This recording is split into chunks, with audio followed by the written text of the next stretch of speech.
Digiburst. Hey little people, Windywood here, and welcome to Digiburst. Today is the last week of BT4 format, so I want to bring something a little bit casual and a little bit fun to the last week of locals. We're going to be running Dirty Dan, aka Dan Devimon, and we're going to see how far we can get. Let me show you how it works. Alright, so of course we're playing Dan Devimon. The whole idea around him is that he's super powerful, got the great effect where if you lose security, your opponent loses security. So you need to get him out as fast as possible. We do that with this guy here, who has an effect that has an inherent effect to bring back Dan Devimon if he's in the grave when you have 7 Devimon names in the grave with it. We are running a total of 28 Devimon names. So we have 4 Dan Devimon, 4 Demi Devimon, 4 this Devimon, 4 this Demi Devimon, 4 this Devimon, 4 this Devimon, and 4 Lady Devimon, which makes 28. Huge. So how are we getting them in the grave? Well, we have a lot of effects that can put cards in the grave. First we've got Demi Devimon, which will mill 2. We've got Lady Devi, which will draw 2 then discard 2, which is huge. It's graceful charity. And then we've got other cards that help you with the grave presence, like Demi Mirror. We've also got cards that will help you keep up your hand advantage, like Takuramon and Wizardmon. Your Demi Mirror and your Lady Devi will also help with your hand advantage. We've also got Skull Miramon for the cheap evolution to help you scale up into your megas. Varamon for the extra blocker we need for the late games. Anubismon for the alternative strategy of Rookie Rush, which this deck can easily do with all the amount of rookies we have, as well as the very cheap Demi Devimon. And I'm running Night Raids as well with the Anubismon, which will have Rush. The Anubismon trick to bring back rookies go really well with loose ones that can easily be milled, which will also recover with security. Really big beater with 10.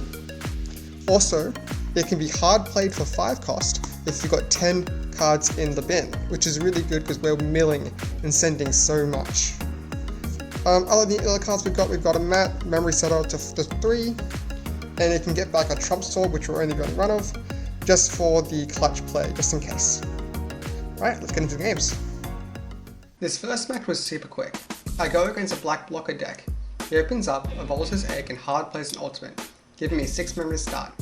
This gives me the opportunity to start setting up my board and going wide to fill up my hand and punch security as fast as possible. His first swing hits into my Dan Devi in my security, which is exactly what I want to see.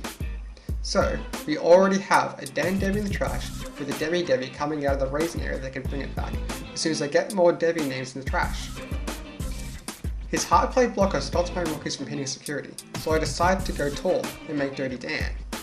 He then decides to go wide, giving me a lot of memory again. So I make Lady Devi, which fully sets up my trash for when Dirty Dan might hit the trash. From there, I just gain complete control of the game. The second game is much the same way.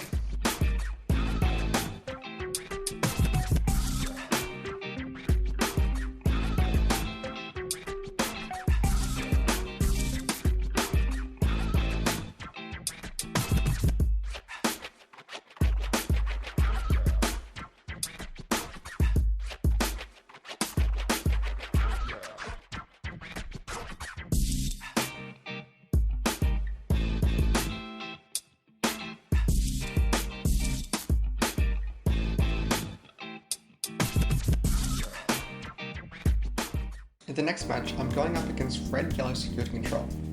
Here I'm showing you the 3rd game because I actually lost the 2nd game from deck out. I tried to outpace him by trying to get as much card advantage in the grave in hand to give me more options, but in the end I got stalled out by him regaining security.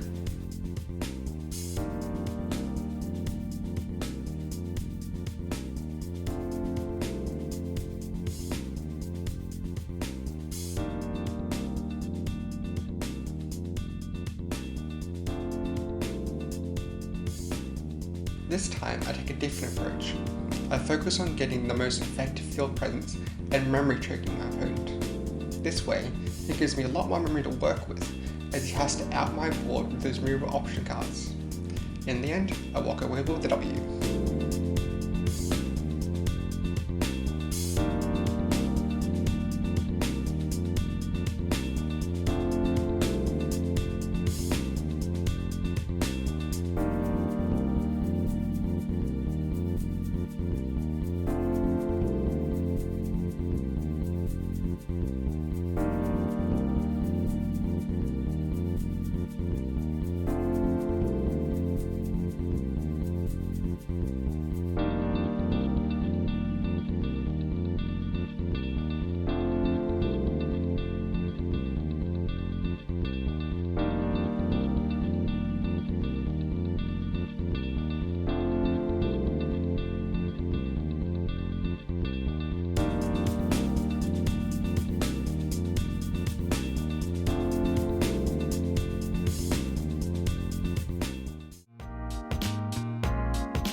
The last match is the start of the tourney. We're both undefeated and my opponent's playing Yellow Green. This is the third game of the match, so at this point we're tied up. And this game was fast. You can see my opponent is building tall to go into War Greymon or Shine Greymon, so I prepared myself by getting a Trump Sword out of the bin with Matt that I had previously known with Debbie Devimon. I would have liked to use it as level 5 here, but he attacks my security and lives, so I can't kill it with the Trump Sword. At this point, I decide to go wide to threaten his security.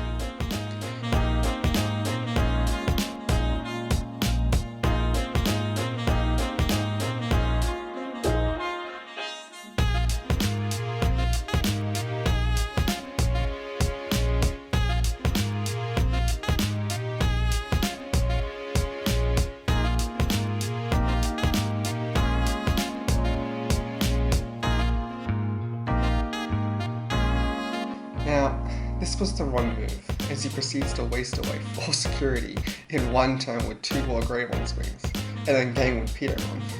I didn't see this play coming, and I got punished for it.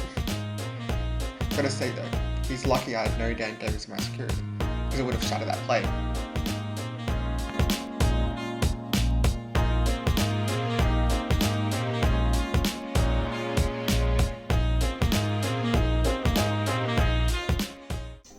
So in the end we went 2-1 to a better deck, which was good overall.